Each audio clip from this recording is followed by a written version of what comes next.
the 7th province to join the Confederation, was walloped by a blizzard that is still remembered today for its lethal combination of wind, poor visibility, and longevity.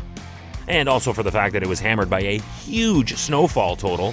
Hi, I'm Chris May, writer, producer, and host of This Day in Weather History, now in its second year from the Weather Network in Canada.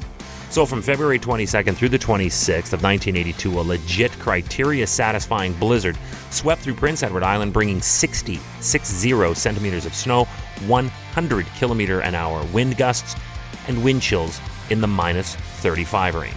This day in weather history. All right, pop quiz TDIWH fans. Do you need heavy snowfall happening to factor into the classification of a storm as a blizzard? The answer? No. You can have a blizzard with the strong wind reducing visibility while lasting for at least 4 consecutive hours by blowing snow that has already accumulated to be called a blizzard. We actually witnessed that in the February 19th episode of this podcast called 200 Vehicle Pileup in Montreal. I think the title says about as much as we need to know for what happened there. Can you just imagine the drifts created by that much snow driven by that strong of a wind? Well, let me paint a picture for you. This storm buried vehicles, snowplows, and trains in 5 to 7 meter drifts and cut off all ties with the mainland. And by mainland, I mean basically North America. There was so much snow piled so high that it took 2 weeks to finally get rid of it all. But in the meantime, most parts of the island province were ground to a halt. Let me explain. Prince Edward Island's transportation network has traditionally and understandably, given its very name island, revolved around its seaports of Charlottetown, Summerside, Borden, Georgetown, and Souris, as well as 2 main airports in Charlottetown and Summerside. This, for so long, was all there was, connecting them to the rest of mainland North America. As a matter of fact, right up until May of 1997, the province had only been linked by 2 passenger vehicle ferry services to the mainland. So what happened in May of 1997? It was the opening of the Confederation Bridge, connecting Borden Carleton to Cape Jorimane, New Brunswick, the world's longest bridge over ice-covered waters, and it is awesome. A modern engineering marvel and essentially necessary for this island, but it is exposed. And just like the remaining ferry services that still run today, it is compromised in severe weather.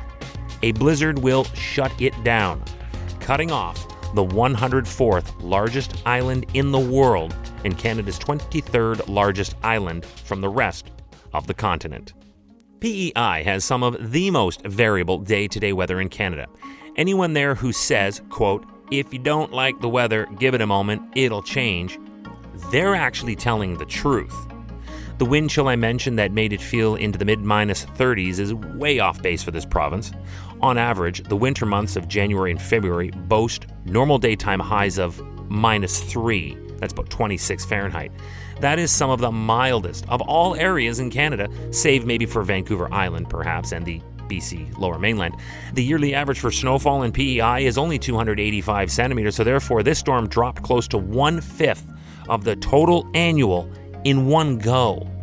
As a result of the comparatively milder winter temps and more moisture-laden atmosphere, given its unique geography, during the winter months, the island usually has many storms, which may produce rain as well as snow, and the occasional blizzard, as the much, much colder air comes rushing across from the mainland.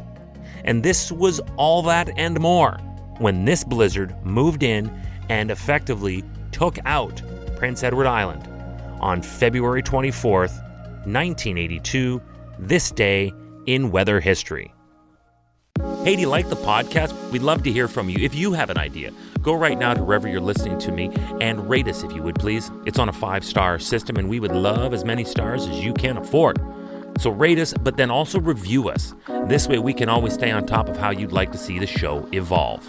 then remember to subscribe to this podcast. Click the subscribe or follow button right there on the very same podcast homepage you're listening on. You'll be immediately reminded that the next day is ready to listen to, and you also have access to every episode in the archives. It dates back to June 1st of 2020, so there is a lot that we got to get caught up on this day in weather history.